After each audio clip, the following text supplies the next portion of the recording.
tirant la vacance du pouvoir exécutif avec la fin du mandat présidentiel de M. Alassane Ouattara et la non-tenue d'une élection crédible, les partis et groupements politiques et l'opposition annoncent la création ce jour du Conseil national de transition, a déclaré Afin Guessant, porte-parole de l'opposition, face à la presse, à la résidence M. Bédier. Ce Conseil national de transition est présidé par Henri Konan Bédier, le président du Parti démocratique de Côte d'Ivoire, PDC, et de la Coalition pour la démocratie, la réconciliation et la paix, CDRP, a fait savoir M. Afin Guessant.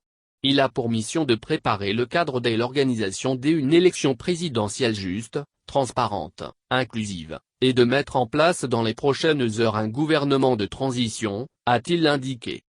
Ce conseil est également chargé de convoquer les assises nationales pour la réconciliation nationale en vue du retour à une paix définitive en Côte d'Ivoire, a relevé M. Afi, le président du Front populaire ivoirien FPI.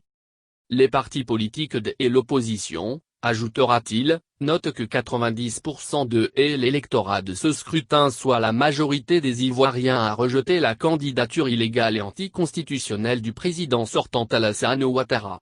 L'opposition dénonce par ailleurs le caractère partisan de la commission électorale indépendante, et l'organe électoral en charge des élections, une liste électorale truffée d'irrégularités, et les décisions iniques du Conseil constitutionnel du 14 septembre 2020, invalidant certaines candidatures.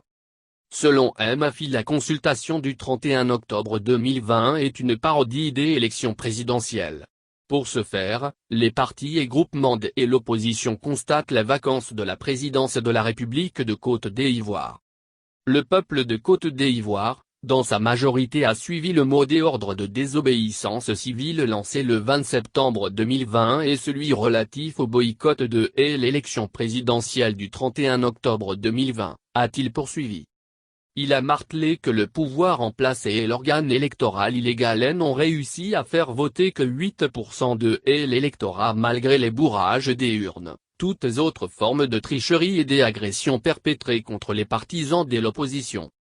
Messieurs Bédier et Afi, respectivement candidats du PDC et du FPI, ont refusé de prendre part à l'élection présidentielle du 31 octobre 2020, estimant que les conditions d'un scrutin crédible ne sont pas réunies.